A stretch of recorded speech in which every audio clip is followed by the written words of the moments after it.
We can ignore even pleasure, but pain insists on being attended to.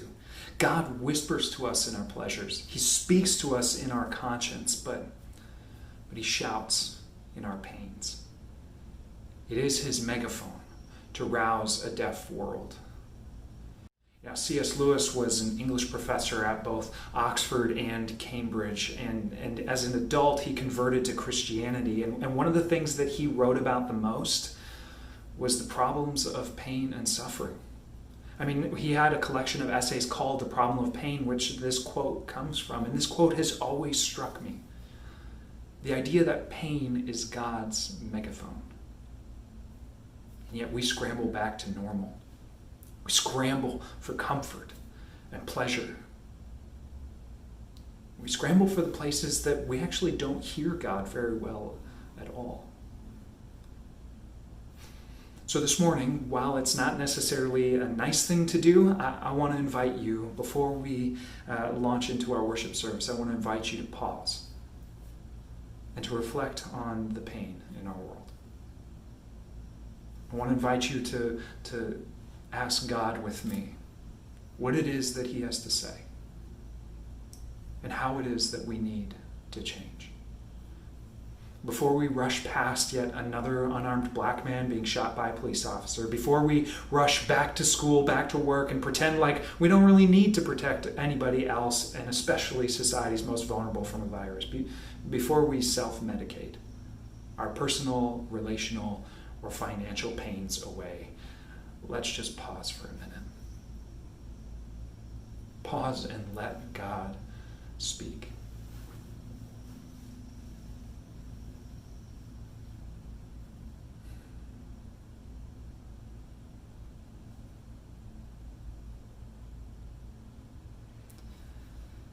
God, we look to you. You're where our help comes from. Give us vision to see things like you do. God, we look to you. We won't be overcome. Give us wisdom to know just what to do. God, we look to you. We won't be overwhelmed. Give us vision to see things like you do. God, we look to you. We won't be overcome. Give us wisdom to know just what to do.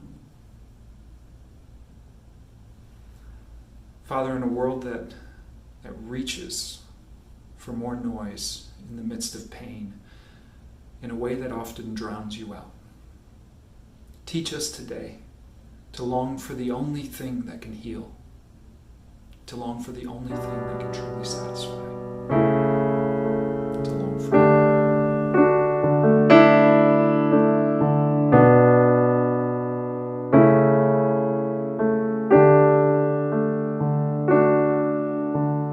As the deer panteth for the water, so my soul longeth after thee. You alone are my heart's desire, and I long to worship thee. You alone are my strength, my shield. To you alone may my spirit yield. You alone are my heart's desire, and I long to worship.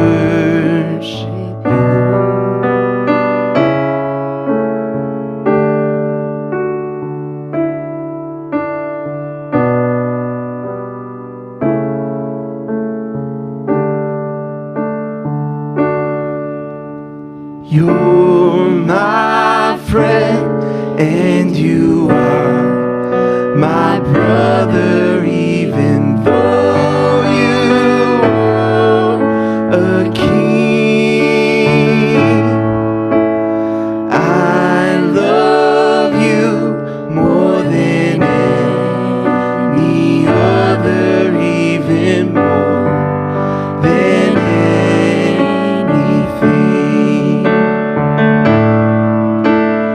You alone are my strength, my shield. To you alone may my spirit yield.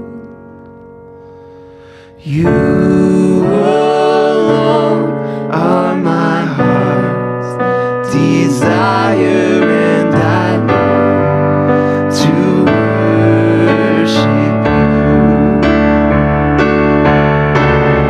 You alone are my strength, my shield. To you alone may my spirit yield. You alone are my heart's desire, and I long to worship you. Oh, I long to worship you.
Well, welcome back to part 5 of this series called Beyond Christian, where we're inviting you to take a step away from this label Christian, because look, the reality is, I get it. This label means a lot of different things to a lot of different people. And so what we've been doing in this series is saying, look, whatever this has meant to you, I want to invite you to take a step away from that and into something that I hope will be far more interesting. And you know that this is true, right? That people are far more interesting than the labels we give them once you get to know them, which raises the question that we're really answering in this series, which is, what is it that you want to be known for? Now, what we're discovering is that if you're a Jesus follower, then you've actually already received some pretty specific suggestions for what it is that you ought to be known for. A framework, so to speak, for that could actually contradict or confuse or maybe even cause you to step away from this label altogether. You see, Jesus followers are called to do these 3 things: to do justice, to love mercy, and to walk humbly. To do justice is, of course, to treat people like they're your people, even when they're not your people. That's kind of our baseline mode of operation. We treat everyone with the same dignity and respect and love that we would our own family, and even ourselves. But more than that, we also love mercy, meaning we go above and beyond the baseline for those who are in need. We seek out the oppressed, the poor, the orphan, the widow, and we find ways to relieve and restore and reach out to meet the needs of those who are truly disadvantaged in our society. And lastly, we do these things humbly, not with an air of self-righteous pride that looks down on others, thinking they ought to live how we do.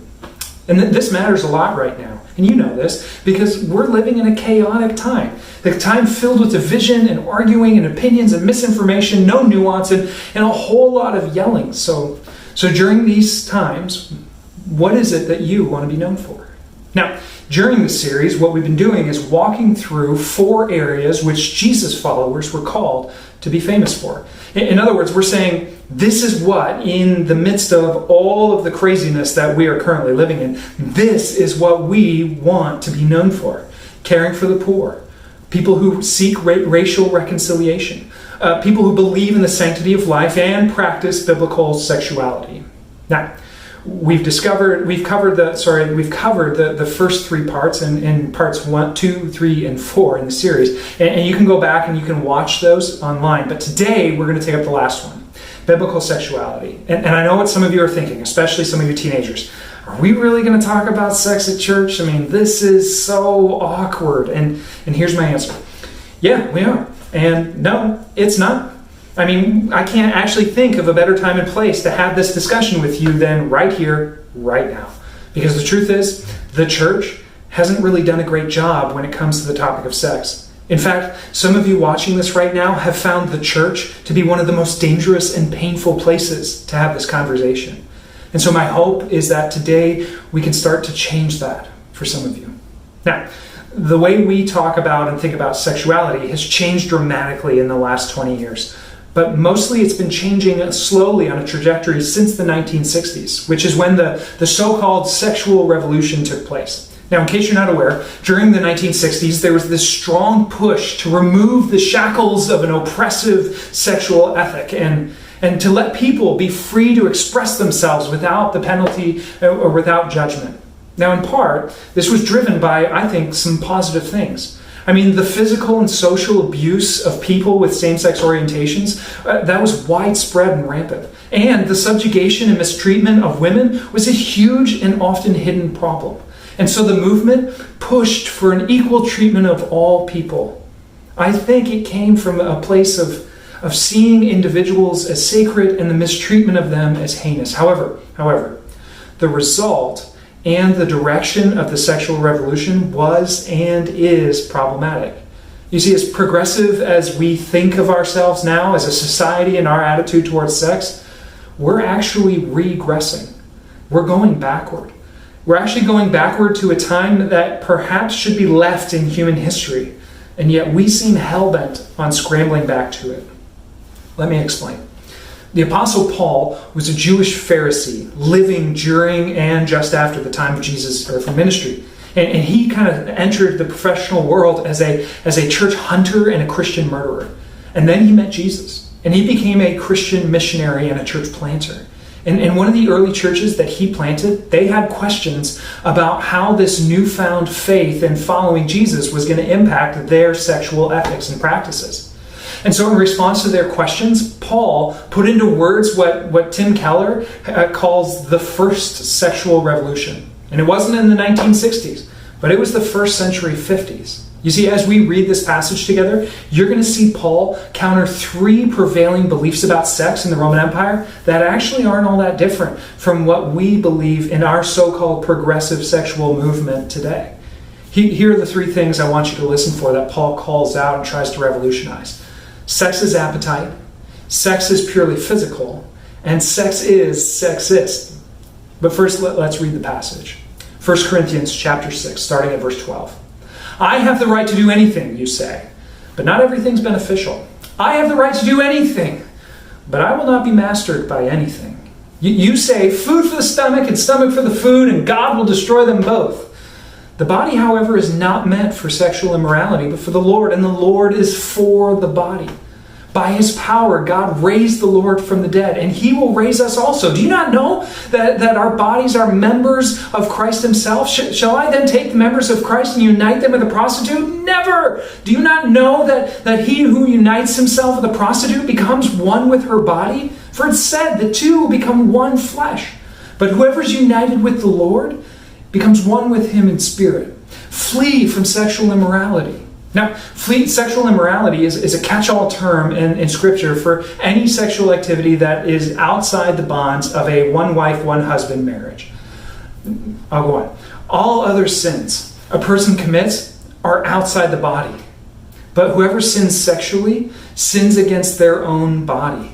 I mean, do you not know that your bodies are temples of the Holy Spirit who is in you, whom you have received from God? You are not your own.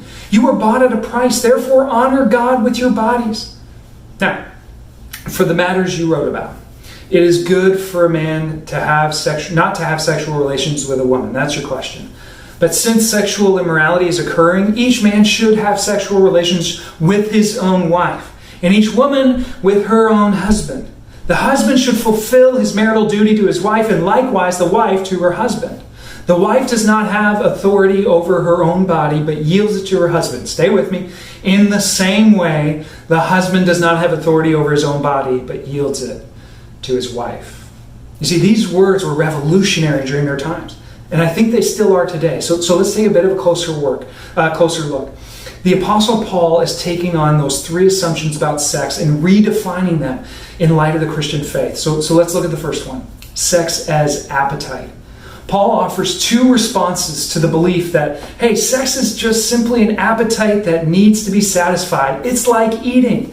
You see, the belief in the Greco-Roman culture was that if you're hungry, you eat. And if you're feeling a desire for sexual pleasure, you go find a way to satisfy it. And the truth is, they had very few rules, if any, on how you were supposed to find that satisfaction. You can go satisfy your sexual desires with other women, other men, young, old, it doesn't matter. You've got an appetite, go eat. But Paul has two problems with viewing sex this way.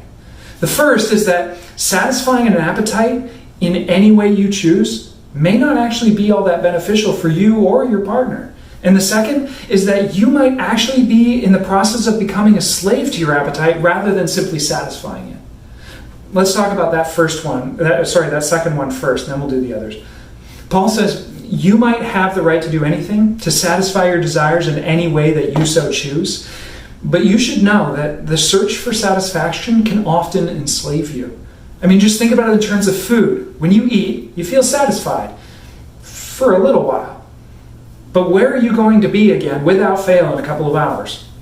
Back in the fridge, back in the cupboards, back in a bag of chips? I mean, if you've raised a teenager, you know this. Appetites, if not managed, grow. They're not static things simply needing to be satisfied and then done with. Especially when you feed an unhealthy appetite, it doesn't go away. It slowly expands and grows, demanding more and more and more to be satisfied. And sex is no different.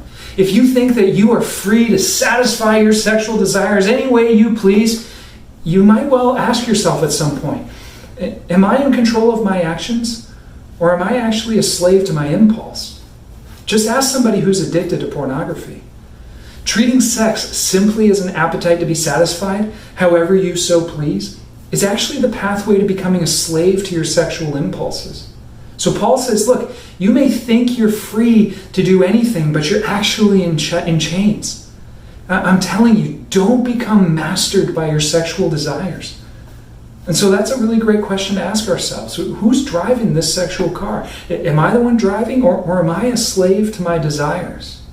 Now, secondly, Paul says seeing sex as an appetite, simply just as an appetite to be satisfied, also may not be beneficial to you or your sexual partner. You see, it turns you into a consumer and your partner into an object to be consumed. When you see sex as an appetite, you turn people into personal pleasure objects, which means you devalue the human being right in front of you. You treat them as though they simply exist for your pleasure. Now, let me make this crystal clear. Your desire, your impulse to put your hands all over the person in front of you, that's not love. That rush you feel when you're with someone you're physically attracted to, that's not love either. That's biology. You might even call it lust. It's inherently selfish. Love at its core always seeks the good of others. It's inherently selfless. Using people to satisfy our sexual desires destroys the sacred image of God in them. Now, you might think to yourself, well, Paul, what about two consenting adults? I mean, if two consenting adults, what difference does it make? And Paul would say, just because two people consent doesn't mean they're not objectifying each other and devaluing each other and pushing one another deeper into slavery to their desires. Don't treat sex like an appetite to be satisfied. You're harming yourself and somebody else, and potentially moving both of you deeper into slavery to your sexual impulses. So that's revolution number one. Don't treat sex like an appetite. Secondly, Paul counters the view that sex is just sex. It's just physical. Food for the stomach, stomach for food, and God's going to destroy them both. In other words, sex is purely physical. We're only going to have these physical bodies for a little while, so we might as well enjoy them while we got them. One of the strong beliefs you see amongst the Greco-Romans was that the physical world is kind of tainted and bad. It's temporary and it carries very, very little value, but the mind and the spirit, that's what matters most. Which means whatever you do with your body, it doesn't really matter. It's kind of irrelevant. In other words, sex is just physical. It's just meeting the natural physical needs of your fallen, broken body, and it doesn't really matter that much. Don't complicate it. Just go take care of your needs however you see fit. But Paul says, no, don't be naive. Sex is not purely physical. Sex is the intermingling of two souls. It's more than just two bodies becoming one. Now, to put it negatively, one of the reasons I think you already know this, that sex is not just a physical act, is that you have really strong feelings associated with sexual abuse and sexual assault. There's something about abuse and assault that is different when it's of a sexual nature, isn't there? I mean, ask any counselor. The effects of sexual assault and abuse weigh differently on the human psyche. We know that sex isn't just a physical act. To put it more positively, sex is a union that is mental and it's an emotional, and we're going to find out it's even spiritual. This is actually probably a good time to bring up why Christians seem so caught up with this idea that sex is reserved for marriage. And it's because only in a healthy marriage, in which husbands and wives have completely intermingled every area of their lives with one another, that sex actually becomes what it was meant to be. You see, sex is the physical, spiritual, emotional, mental union of two people who are united in every way. United physically, spiritually, financially. In marriage, two people commit to one another till death do them part. And do you know what that commitment does? It frees you to be yourself. It frees you to be known and seen for all your flaws. It frees you to be naked and to not feel any shame or fear that somebody's going to leave. You see, sex outside of a covenant relationship of marriage is always in selling mode, always in performance mode. Why? Well, because without the commitment to stick together no matter what, your sexual performance becomes part of the marker of whether or not you're going to be a good partner. And that's incredibly destructive for building a healthy relationship. And besides, it takes time to become a good sexual partner. Sometimes people think, wow, you need to test drive the car before you commit to buying it. In other words, how are you going to know if you're compatible in the physical department? But there are two problems with that way of thinking. Number one, it puts one of you constantly in selling mode, forever insecure that you're not going to be a good enough sexual partner. And secondly, you're objectifying the other person. You're dehumanizing them into an object to be purchased, driven, and used. I mean, that doesn't exactly sound like love to me. And besides, the longer you own a car, the better you are at handling it. So quit test driving. Is that too far? Maybe. The point is, sex is never just sex. It's never just physical. Paul takes it even further and he says it's spiritual. Why? Because if you're a Christian, the Holy Spirit dwells within you and within the person that you're having sex with if they're a Christian. Which means you aren't just objectifying, devaluing, you're not just sinning against yourself or them, you're doing it against God. And even if neither of you are Christians, if you believe in the inherent, unearned, pre-existing value of another human being, which most people do, then you live as though they are sacred.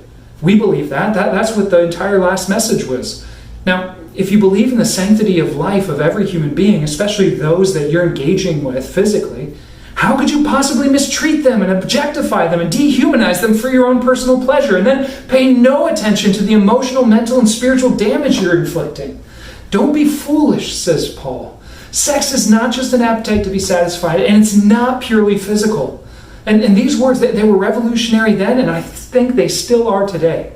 You see, our cultural sexual ethics, they're not progressive. They're regressive. The belief that sex is simply a physical appetite that people should be free to satisfy however they see fit, it's always going to end up dehumanizing and devaluing people into personal pleasure objects who exist for our own consumption. And look, I don't think it's a negative impulse that's going on in our culture. That our culture is attempting to free people in their sexual expression. I think it comes from desiring a good place for other people. But the problem is that our attempt to do so is actually causing a deeper harm without realizing it.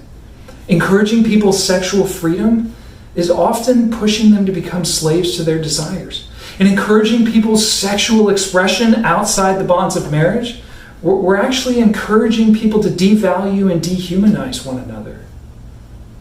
So, now, speaking of marriage, Paul had one more, third revolutionary confrontation with the attitude towards sex of his day. He called out the Corinthians saying, "Your sex is sexist." Remember I said earlier that sex was viewed as an appetite to be satisfied, specifically that there were really no rules for how you found that satisfaction? Well, that comes with a caveat. So long as you're a man. You see, in fact, men were expected to be unfaithful to their wives. But women, on the other hand, they had to be faithful to their husbands. Men could skip out on their wives for a sexual walkabout whenever they wanted, however they wanted. Other women, other men, young, old, it didn't matter. But women were forced to be faithful. And the reason was because wives were kept for the purpose of bearing legitimate children. Kids to carry on the family line, the family name, in some cases, the kingdom or the dynasty. If wives were unfaithful, who knows whose kid that could be? They might not be part of the family line, so they were forced to be faithful, while husbands were free to do as they pleased. And this is where Paul stepped in. And I think this is so important, especially for modern critics of the Bible. I mean, I often hear people say things like, the Bible shouldn't be trusted given its archaic treatment of women. However, especially in the New Testament, that criticism usually comes from the lips of somebody who hasn't actually carefully studied the Bible. In a world where men did as they pleased and women were forced into a place of submission, Paul introduced a revolutionary idea. Look at what he says in verse 4. He says, "The wife does not have authority over her own body, but yields it to her husband." To which all of Paul's readers would have said, "Yeah, obviously." And every modern reader today goes, "Boo, that's terrible." But Paul continues, "In the same way, the husband does not have authority over his own body, but yields it to his wife." In other words, no more double standard between men and women. No more treating women as receptacles and or baby factories. They are to be treated as equals. Your wife does not exist to feed your appetite. She is your partner in life in every way, including sex. Christian sex should be the most selfless, loving, committed, monogamous, gracious sex. You are giving yourself to your spouse, unashamed, no more double standard. Now, that being said, it's not a reversal or a flip, where now women are free to do whatever they want, and men have to be forced into submission somewhere. Paul says, no, this is a whole new way of operating sexually. It's about loving, and giving yourself to your spouse. Why? Because marriage, with all of its facets, finances, emotions, relationships, parenting, sex, everything, marriage works best when it's shaped by the gospel. You give yourself to your spouse, committing to them all the way till death. Why? Because that's what Jesus did for you. Husbands, give yourself fully to your wife, and wives, do the same for your husbands. Ladies, his body is yours in marriage, so become a student of it. And the same goes for men. Her body is yours in marriage, so become a student of it. No more sexist sex. No more double standard. Paul preached equality then, and I think he'd still preach the same today. You see, this was the first sexual revolution. This is what biblical sex looks like. The Christian sexual ethic says, I will not treat you like you're just a satisfaction to my desire. I will not be mastered by my own urges. I will not treat you like an object who exists for my personal pleasure, and I will not give in to a double standard. I won't do these things for myself, and I won't do these things that cause you to do them either.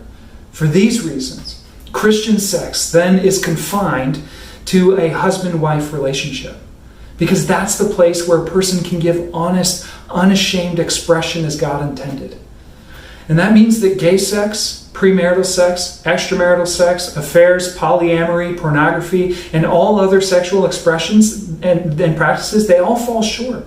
Because they're going to end up inflicting spiritual, emotional, psychological pain on ourselves and others. You see, all sexual expressions that treat sex as an appetite to be satisfied, or a way to be identified, or a purely physical act, or encouraging a double standard, it all deteriorates the image of God in ourselves and others. But it's important for you to hear this. They're not wrong because God's grossed out by them or he finds them icky. They're wrong because it causes us to mistreat and harm one another in some way or other. Now, all of this being said, my guess is that most of us, if we're over the age of 12, most of us have managed to fall short when it comes to a biblical sexual ethic. I know I definitely have. And it's possible that you are sitting here watching this feeling resistant, annoyed, and angry, or simply feeling hated, condemned, maybe even a little beaten up, and perhaps unworthy of love. And so this is so important. Please do not miss this. This is what I want to end with.